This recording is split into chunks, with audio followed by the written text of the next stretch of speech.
fid darain, amin.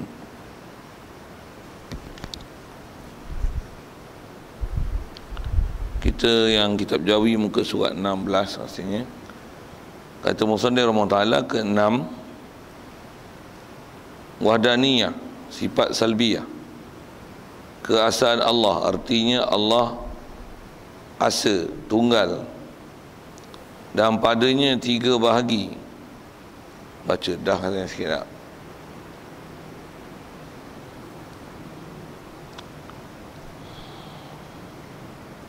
Minggu kelima.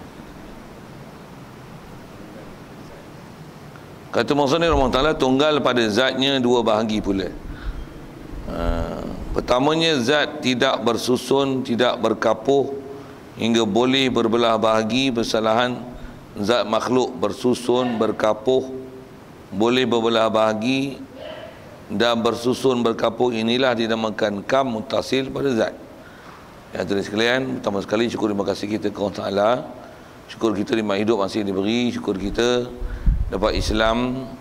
Dan syukur banyak-banyak Allah Ta'ala jadikan kita boleh ke masjid, ke majlis ilmu, boleh faham ilmu pula. Dengan itu dapat membenarkan ajaran Nabi SAW. Yang dengan itu pula dapat kita pula Allah Ta'ala jadikan boleh taat patuh pada perintah dia, meninggalkan larangannya. Dijadikan kita pula sentiasa loba untuk berada dalam majlis ilmu, memahami ilmu. Dijadikan kita sihat, tubuh badan, lapang masa, boleh hadir pula menantikan solat Jumaat tengah hari ini. Dan insya-Allah kita manfaatkan masa yang terluang sebentar ni untuk meneruskan bacaan kitab daripada kitab Fatih Faridah, insya-Allah. Dan kita dalam masjid ni ada peluang mendapatkan iktikaf. Kalau tak ada lagi banyak sama-sama. Lepas niatnya saja aku iktikaf dalam masjid ni kerana Allah Ta'ala. Kata musannif, tunggal pada zatnya 2 bahagi pula. Ada sekalian apa yang kita nak bicara ni, nak mula masuk uraian yang disebut oleh pengarang kita, yang kita dah bicara asas wahdaniyah, yang wajib intiqah Allah Ta'ala mesti asa, mesti satu. Ada fahaman yang memang dah sedia pada kita. Kita dah belajar daripada kecil lagi. So kita Islam bukan 2-3 hari. Kita memang menerima prinsip ketuhanan, mesti Tuhan ni satu. Mesti Allah Ta'ala tak ada sekutu dengan dia. Apa yang kita nak bicara ni adalah mengikut apa yang telah ulama kaji daripada Quran hadis, dengan telah disemak semua. Yang kata satu tu, adakah hanya satu macam mana selalunya lah yang istilah common knowledge, yang maklumat yang daruri yang kita dengar, yang bila kita faham Allah Ta'ala satu tu maksudnya zat dia satu lah. Jadi tak ada satu yang seumpama dia. Yang tu memang rasanya kita dah faham. Cuma dengan apa yang telah kita bicara dulu, kalau ikut dengan huraian asasnya, wahdaniyah itu sendiri telah menguraikan ada Allah Ta'ala asa ni bukan saja asa pada zat, tapi asa seasa-asanya yang dihurai oleh ulama. Yang asa itu adalah merangkumi asa, bukan saja asa zat, tapi juga ialah asa sifat dan asa pada af'al. Yang tu yang kita nak lihat sangat. Mana huraian yang kot kita terlepas pandang, yang kot pula ada tersilah akidah pula. Kita terasa ke Allah Ta'ala yang kita ataupun itikad ke Allah Ta'ala dengan itikad yang salah. Terutamanya nanti kita nak fokus dalam bab af'al. Pasal di situ yang kalau di sebelah kita orang dah Islam ni, di situ masalah kita. Baik. Pertama dia nak sebut tentang tunggal pada zatnya. Asa Allah Ta'ala pada zat. Apa makna yang boleh dipaham kata Allah Ta'ala ni zat dia asa? Ada 2 bahagi pula. Kita baca dulu apa disebut. Pertama, zatnya diri Allah tidak bersusun, tidak berkapuh hingga boleh berbelah bahagi. Bersalahan zat makhluk bersusun, berkapuh, boleh berbelah bahagi. Dan bersusun, berkapuh, dia setiap petani ni. Inilah dinamakan muttasil, kam muttasil pada zat. Baik. Itu makna pertama. Makna kedua, zatnya tidak berbilang 2, 3 dan berbilang-bilang zatnya. Inilah dinamakan kam muttasil pada zat. Baik. Apa yang disebut tuan-tuan, kalau ikut ada 2 istilah disebut, istilah kam muttasil dan muttasil. Jadi bila kita rasa Allah Ta'ala asa pada zat, mesti dinafikan kam ni, dua-dua kam ni. Baik, kam tu cuma istilah saja. Cuma yang kita nak faham dengan akidahnya apa dia? Bila kita kata Allah Ta'ala asa pada zat, wajib intikadkan Allah Ta'ala ni zat dia asa, dengan makna tak mungkin diri dia, zat dia bersusun daripada juzuk dan anggota yang kalau kita andaikan dia begitu dah berjuzuk beranggota, tentulah dia boleh dicerai-ceraikan.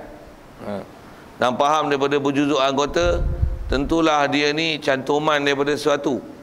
Dan bila dicerai-ceraikan ataupun cantuman pada sesuatu, maka tentulah akan ada sesuatu boleh terpisah daripada dia, ataupun dia ni terpisah daripada sesuatu. Kalau faham dengan faham macam tu, sesat tu berakidah. Kita tengok sikit ayat Quran mana yang memahamkan makna pertama ni, yang kata zat Allah Ta'ala, diri dia tidak bersusun, berkapuh, macam mana zat makhluk. Jadi kalau kita, tuan-tuan, kalau kita perhati sikit kat kita dulu, lepas tu nanti kita nak faham Allah Ta'ala dan tengok ayat Quran mana yang menunjukkan pada makna ini. Kita ada muka, kepala, tangan, kaki, badan, cukuplah yang rasa disebut tu. Jadi itu istilah dia anggota. Istilahnya anggota. Dan anggota tak dapat tidak, dia mesti bercantum. Bahkan anggota kita sendiri pun kalau ikut, dia terdiri daripada macam-macam komponen untuk membentuk kita punya anggota. Tangan misalnya, dia ada kulit, ada isi, lapisan lemak, tulang pun satu-satu tulang tu, untuk membentuk tulang daripada sekecil-kecil tulang sampai boleh jadi besar dengan saiz tertentu. Dah ada lapisan-lapisan tulang, ada sumsum tulang, apa macam-macam lah. Dan pula tu semua apa-apa sifat yang ada pada tulang, kulit, juga kulit bawah, kulit atas, kulit yang tebal tu, di permukaan atas, yang istilah sains disebut kulit yang epidermis ataupun dermis, yang dalam ataupun yang lapisan luar. Kita makhluk, kita terdiri daripada kombinasi elemen ataupun juzuk-juzuk benda ataupun molekul zarah-zarah tertentu. Ada bab kita dah belajar istilah molekul zarah apa dan sebagainya. Jadi Allah, kita tengok atas apa dia sebut, mustahil Allah Ta'ala diri dia, zat dia berkapuh ataupun bersusun, terdiri daripada istilah-istilah anggota, juzuk dan sebagainya, bercantum membentuk dia. Mustahil. Satu bab ni pun kita ada dah belajar dalam bab mukhalafah lil hawadis. Cuma dulu mukhalafah kita belajar nak memahamkan konsep menyalahi baharu tu macam mana. Satu tak dapat tidak, antara kita bicara dulu kita kena faham istilah-istilah makhluk yang ada istilah jirim, jisim, jauhar. Jadi dalam bab mukhalafah pun kita dah belajar gitu. Makna mukhalafah yang tersebut kita dah belajar tu ditaukidkan dengan makna yang ada pada wahdaniyah, yang kata Allah diri dia tak mungkin tersusun dan terbina daripada sesuatu. Subhanallah. Subhanallah. Isyarat Quran sikit. Ada dalam surah Ikhlas, Allah Ta'ala fokuskan kat cerita tentang ciri dia, sifat dia. Allah Ta'ala ni, dia Qul huwallahu ahad, Allahu samad. Nak tengok ayat belakang ni. Dia kata apa? Lam yalida wa lam yulada. Asal terjemah, tidak beranak dan tidak diperanakkan. Bila faham tak beranak? Beranak ni apa? Beranak ni ialah satu proses keluarnya sesuatu daripada sesuatu. Bahasa mudah itulah, itu beranak. Cuma keluar kot mana saya tak payah hurai lah. Tapi nak faham keluar ni, beranak tu adalah keluar daripada sesuatu. Kalau diperanakkan, maksudnya dia keluar daripada sesuatu. Okey. Allah Ta'ala sebutkan sifat dia, ciri dia, lam yalid. Dia tak beranak. Si tak ada anak tu suku. Apa faham tak ada anak? Mustahil ada sesuatu yang daripada Allah boleh dipisah, boleh benda istilah terasing, terlorong, terkeluar daripada zat dia. Itu antara ulama hurai lam yalid tu. Jadi lam yalid asal mana tak beranak. Tak beranak maksudnya apa? Mustahil ada sesuatu yang terpisah daripada juzuk Allah. Mustahil. Itu apa faham? Allah bukan berjuzuk. Yang tu nak tangkap tu. Yang ni halusnya ulama kita ambil faham. Begitu juga bila sebut lam yulad, dia tidak diperanakkan. Apa maksudnya? Dia bukan keluar daripada juzuk. Kan? Pasal Allah tak berjuzuk. Istilah juzuk tak beranggota. Mustahil ada komponen-komponen anggota-anggota, apatah lagi dengan istilah lepas kita sebut zarah-zarah, molekul-molekul untuk membentuk Allah Ta'ala. Salahnya faham macam tu. Menafikan ada berbilang pada zat Allah Ta'ala, pada diri dia, yang menunjukkan adanya seolah-olah dia ni terdiri daripada juzuk-juzuk tertentu. Ada mata, ada telinga, ada dua tangan, ada dua kaki. Tapi tangan, dua kaki, telinga, mata apa semua tak sama dengan kita. Salah tu. Jadi bahasa salah kita dah tengok dalam bab mukhalafah itu. Baik. Jadi asal istilah kita nak sebut dalam faham dalam bab nombor 1 ni, yang kata Allah Ta'ala zat dia mustahil, ada istilah berjerim, berjisim, berjauhar, berarad. Pasal itu lain semua sifat makhluk, sifat baharu. Mustahil Allah Ta'ala sifat baharu. Dia kata mustahil, itulah maka tentulah tidak ada sesuatu terasing daripada dia, dan dia terbasing daripada sesuatu. Dan menunjukkan bahawasanya Allah, dia bukan terdiri daripada komponen-komponen dan juzuk sesuatu. Subhanallah. Cuma nak ingat istilah Arab sikit. Bila sebut Allah Ta'ala asa pada zat, nafikanlah istilahnya dipanggil kam muttasil fi zat. Asal makna kam berbilang, muttasil bersambung, fi zat pada zat.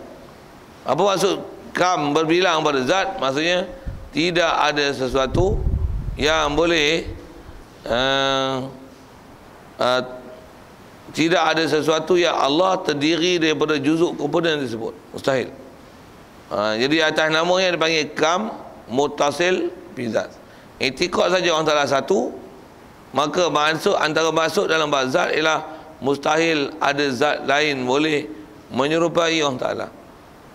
Mustahil ada sesuatu yang boleh terasing pada Allah Ta'ala yang dia terdiri daripada juzuk dan anggota. Pasal dia lam yalid. Okey. Jadi kam muttasil fi zat. Satu. Yang kedua, yang ni ialah makna yang kita sedia faham. Apa dia? Zatnya tidak berbilang 2, 3. Ni memang kita nafi awal betul. Kita nafi daripada awal lagi. Maksudnya pengetahuan kita daripada kecil memang kita dah nafi ni. Adanya pendua dalam bab ketuhanan. Ada satu lagi yang hebat, yang terror, yang handal selain pada Allah Ta'ala. Subhanallah. Tak pernah terlintas dalam kepala otak kita. Kalau tak pernah itu bagus. Dan itulah dia nak istilahkan menafikan berbilang pada zat, tapi yang mumpasil. Tadi kam yang muttasil, fokus pada muttasil dan mumpasil tu.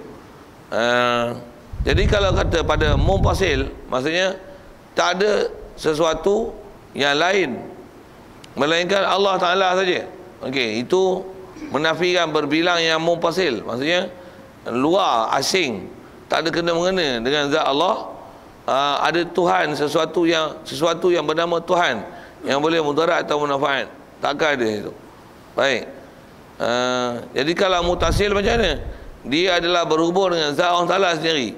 Jadi bila sebut Allah Ta'ala wahdaniyah, asa-asanya antaranya bab PL tu, apa dia? Mustahil. Allah Ta'ala terdiri daripada juzuk dan anggota. Dalil kita sebut dah itu tadi. Apa dia? Dia lam yalid walam yulad. Dia tidak dilahirkan pada sesuatu dan dia tidak melahirkan sesuatu. Maksudnya dia bukan terdiri daripada sesuatu yang boleh dipisah, dicerai, ditunggalkan atau seumpamanya. Mustahil maksudnya tu pada Allah Ta'ala. Bahkan kalau terfikirlah Allah macam ni,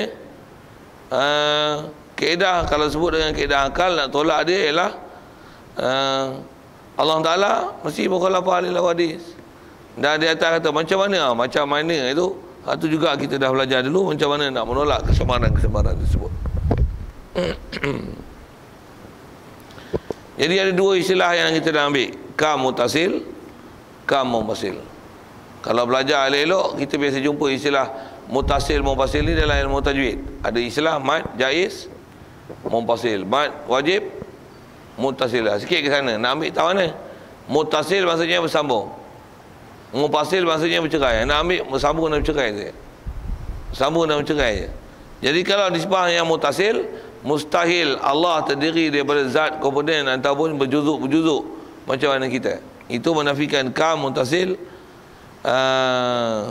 menafikan kam muttasil. Adapun menafikan kam mumpasil fi zat. Apa dia? Menafikan adanya sesuatu hak lain daripada Allah Ta'ala boleh mudarat ataupun manfaat. Siap.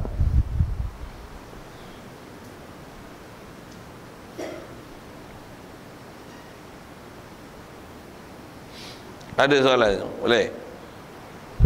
Sebab ni macam mana kita dah belajar dalam bab mukhalafah lepas, dia adalah memperkukuhkan maksud yang kita dah belajar lepas dalam bab mukhalafah, mestilah dia menyalahi baru dan sepadan untuk nak tengok lagi. Kalau agak-agak tak mantap di situ, apa dia? Mestilah dia wadaniyah, tak tersusun daripada jirim, jisim, jawhar, arad, mustahil ke dalam itu. Dan bila sebut wadaniyah, menafi terus dua sifat yang tak layak pada Allah Ta'ala. Apa dia? Pertamanya adalah dia wujud dalam keadaan berjuzuk beranggota. Yang kedua, adanya sesuatu zat lain selain pada Allah Ta'ala yang menyamai zat dia. Okay. Jadi dan wajib bagi Allah Ta'ala tunggal pada zat. Okay. Jadi kalau dengan apa huraian dia dah beri itu, wajib i'tiqad Allah Ta'ala mesti asal pada zat, dengan mana zat dia bukan terdiri daripada juzuk anggota dan bukan ada sesuatu lagi yang selain daripada Allah Ta'ala yang terasin. Baik. Jadi bila kata Allah Ta'ala mustahil, kam tadi, kam mutasil, kam mumpasil, sifat terpilihlah tunggal zatnya, ternafilah, artinya tak ada lah pada Tuhan dua-dua kam itu. Itu ternafi. Ternafilah daripada Tuhan, daripada Allah Ta'ala dua-dua kam itu. Ulang, kalau ambil istilah kam apa? Kam mutasil dan kam mumpasil. Yang kita bicara mutasil, mumpasil ni pizat. Okey, siap. Ada soal? Boleh.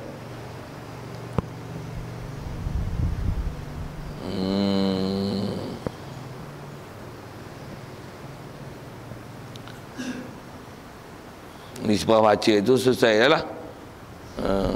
Cuma rasanya nak baca sikit lagi tu kod lagi dia rajak banyak. Kita matching balik dengan pelajaran lepas. Kita bicara ni wadaniyah. Dan wadaniyah kita bicara bawa bab sifat, bawa zat. Bila zat Allah Ta'ala dia satu, dan prinsip lepas kita belajar Allah Ta'ala mukhalafah,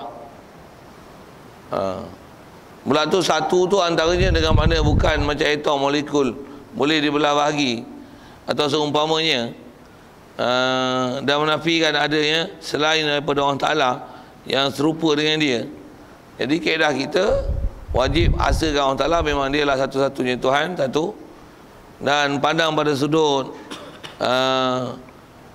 mustahil dia berjuzuk anggota tu. Apa-apa pahaman yang mengatakan Allah Ta'ala ni di atas kita, Allah Ta'ala duduk di arash, Allah Ta'ala ada tangan kanan, dia pun bermata, dia pun berjuzuk beranggota, subhanallah, macam tu, automatik dia akan ternafi dengan kita sebut wadaniyah. Yang wadaniyah tu menafikan kam mutasil fizat.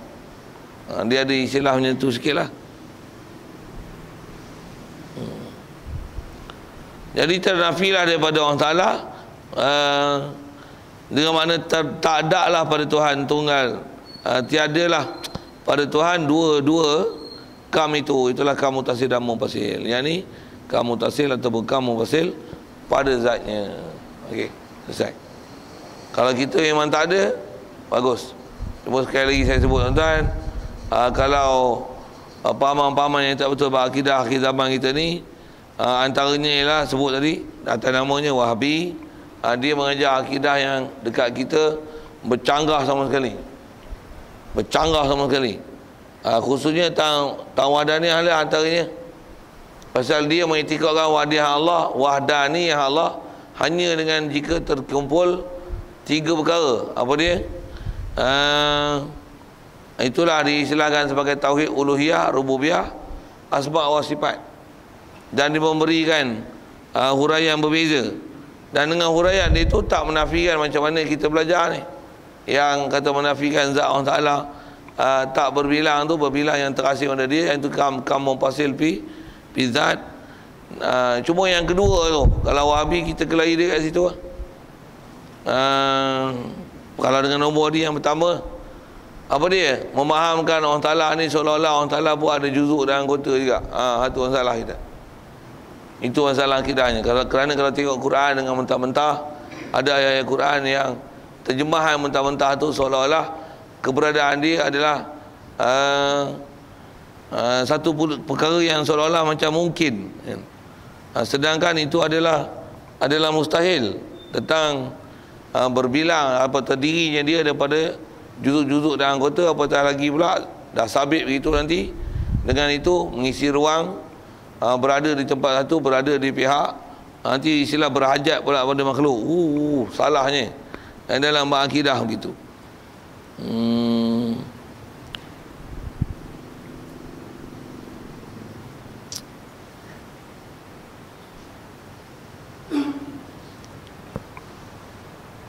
Baik. Kalau dengan nak sambung tu, nanti kita akan sambung tentang tunggal pada sifatnya ada dua bahagi pula. Yang ni bab sifat pula. Nak kata sifat Allah Ta'ala ni asal dari sudut mana. Jadi yang telah kita baca, bab zat kita memang tak ada sekutu pada Allah Ta'ala, tu bagus. Maksudnya kita memang tak pernah kata ada dua Tuhan. Kalau tengok ke depan sikit lagi, yang ada masalahnya nanti apa tuan-tuan? Kita doa itikad ada selain daripada Allah Ta'ala boleh beri mudarat ataupun manfaat. Biasanya hak tu patutnya kena diwahdaniyahkan dari sudut af'al. Dan bagaimana adab bercakapnya macam mana. Macam mana pun, dengan apa saya sebut tu, ramai yang tergelincir dalam bab akidah di situ. Apa dia? Bila dia buat sesuatu, bila katalah kita buat sesuatu, kita tak berasa perbuatan tu adalah datangnya daripada Allah Ta'ala, yang dekat kita hanya sekadar melalukan urusan tu ke kita, sepatutnya kembalikanlah puji itu ke Allah Ta'ala. Tapi yang berlaku pada kita selalunya adalah kita kembalikan puji itu ataupun berasa itu kepada makhluk, kita tak berasa ke Allah Ta'ala. Hak tu yang ada dalam masalah perbuatan ni. Pasal kita dalam bab perbuatan ni lah yang banyaknya istilahnya ada etika kita salah ke Allah Ta'ala, yang istilahnya kalau salah tu nanti dia akan ada istilah mensabitkan ada kam mutasil pada zat.